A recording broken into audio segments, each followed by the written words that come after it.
5 long cold months, combing the potato fields across Grand Forks between North Dakota and Minnesota, we finally discovered her in a ravine outside of Crookston, Minnesota, where he took her and left her to die. Since that day, I, along with other surviving parents, have done all that we could to ensure the safety of the nation's children. That is what brought us all together. In the Adam Walsh Child Protection Safety Act is the Dru Sjodin National Public Sex Offender website.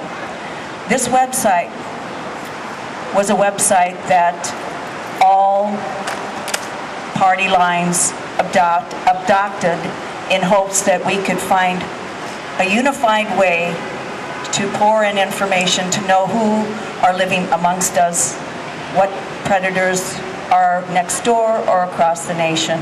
I encourage you to please use this public registry and encourage that your lawmakers please enact the Adam Walsh Child Protection Safety Act.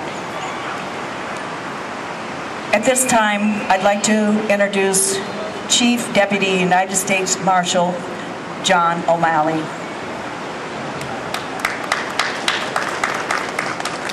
Thank you very much.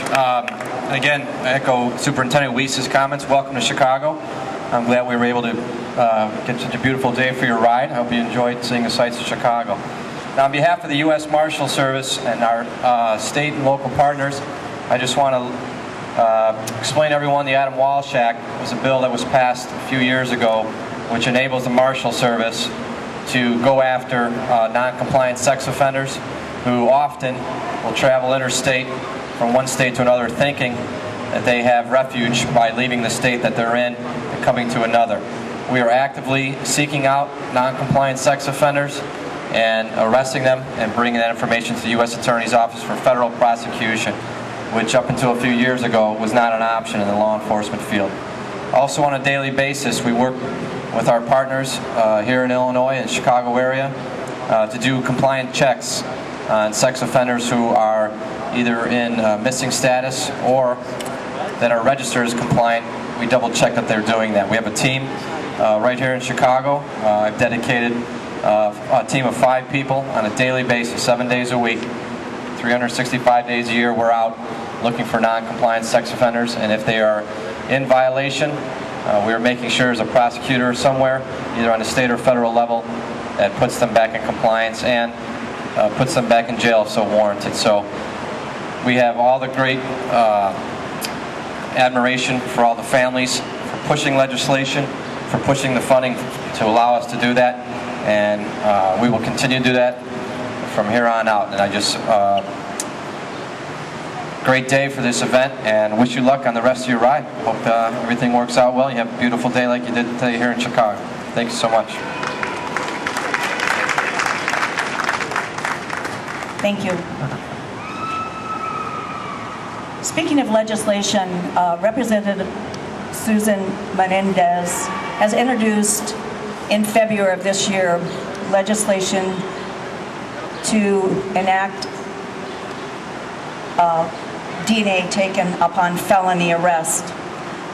Clearly, as an organization, we believe that this is imperative piece of legislation that we hope that will soon be put to law in Illinois, as it has in the 24 other states in the United States.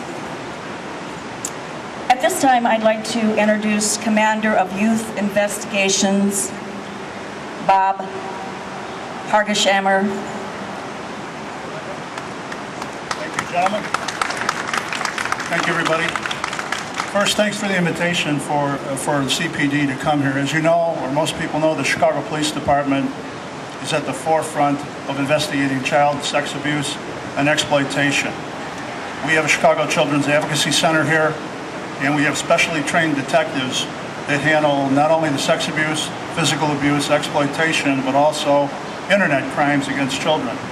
As you know, that is far more prevalent than people believe today, and we work with our partners. We're part of an Internet Crimes Against Children Task Force, one of the 59, as you know, across across the country. Again, with those detectives that are there and our ICAC partners, the local, state, federal, FBI, customs, postal inspectors, what we do is we do interagency cooperation that brings some of these people to justice. We also handle, as you know, the child abduction piece, and we have, unfortunately, thousands of missing persons in Chicago also that we are assigned to investigate. All of this is in the same field, same issues, with the best trained detectives, as far as I'm concerned, in the country. Our commitment to this is that simply we want this legislation passed. Any tools that are going to be more enhanced for law enforcement, we certainly want those in the toolbox. And we want to continue and pledge our commitment. The Chicago Police Department is here to be has the most expertise in the country in these type of cases. And thank you very much. Thank you, sir. Next, I'd like to introduce to all of you a gentleman that has come very near and dear to all